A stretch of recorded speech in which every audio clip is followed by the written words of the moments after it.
राम राम मंडळी, शुभ संध्याकाळ। आज मी बनवणार आहे आळूच्या वड्या। आळूची पानं आणलेली आहेत आणि बॅटर बनवून ठेवला आहे।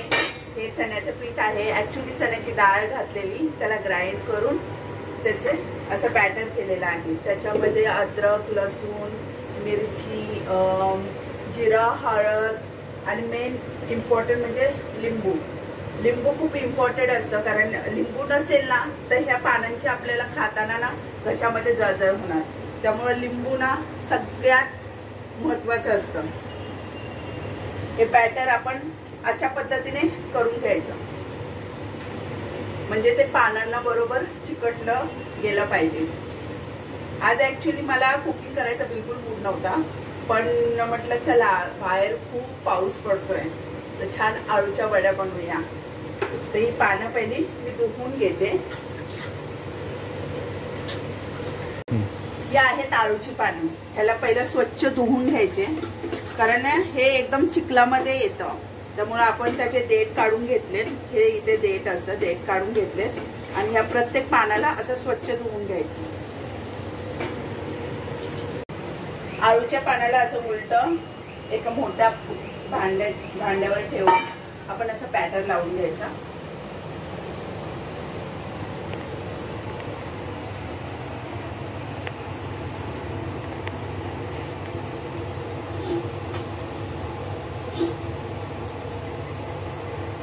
असा बॅटर लावून घेतल्यानंतर ऍक्च्युली याचा बॅटर ना थोडा चिपचिपा टाईपच असतो, म्हणून ना हे पानं ना हे आपण सरळ उलटी अशी लावायची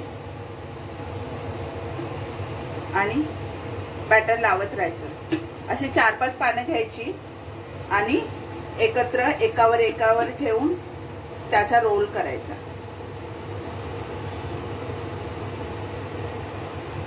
त्यामुळे वडी ना खूप टेस्टी बनते।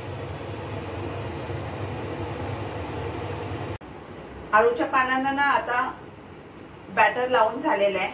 हे बॅटर बनवण्यासाठी मी जवळजवळ 5 ते 6 पानं यूज केलेले आहेत, एकावर एक दोन्हीकडून फोल्ड करून मी राऊंड शेपने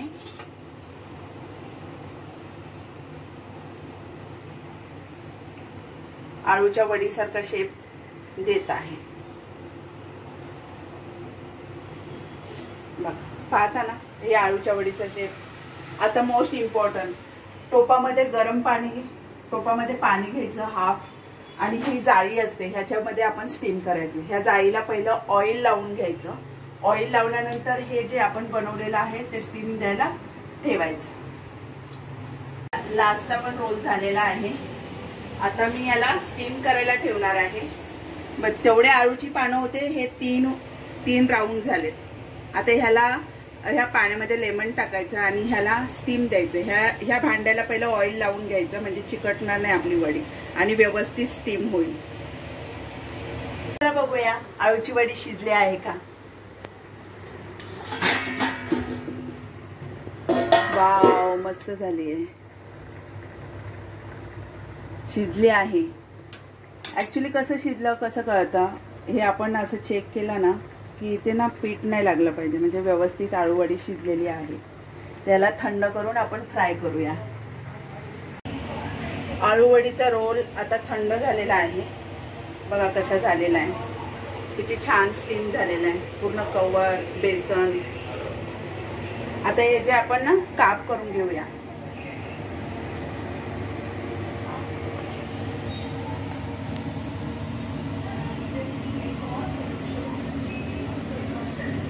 अशा पद्धतीने छोटे काप करून घ्यायचे, म्हणजे आळूच्या वड्या कापून झालेल्या आहेत।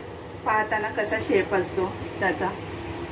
ऍक्च्युली हे 5-7 पानांचं बनलेलं आहे। आपण आता कढईमध्ये ऑइल घेतलेलं आहे, बॉईल केले ऑइल, आणि हळूहळू ह्या वड्या आपण सोडत आहोत। थोडा मीडियम गॅस ठेवायचा आणि ह्या वड्या अशा फ्राय करून घ्यायच्या।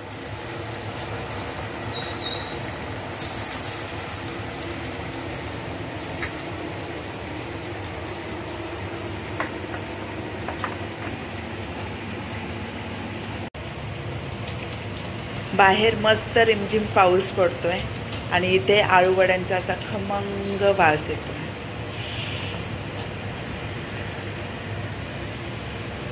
खूप भूक लागली आहे असं फील होत आहे.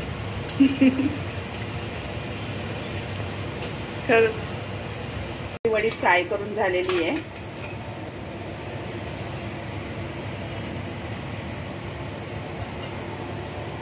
कशी वाटते तुम्हाला नक्की मला कमेंट मध्ये सांगा प्लीज. अरे ह्याच्यामध्ये ना व्हाईट तीळ पण टाकलेलं आहे. ऍक्च्युली व्हाईट तीळ टाकलं ना तर छान एक फ्लेवर येतो. हे बघा आळूची वडी कुरकुरीत झणझणीत क्रिस्पी. किती क्रिस्पी आहे, मस्त आहे. तुम्हाला टेस्ट करायचे नक्की कशा आहेत, कशा वाटल्या नक्की मला कमेंट बॉक्स मध्ये टाका. Bye bye.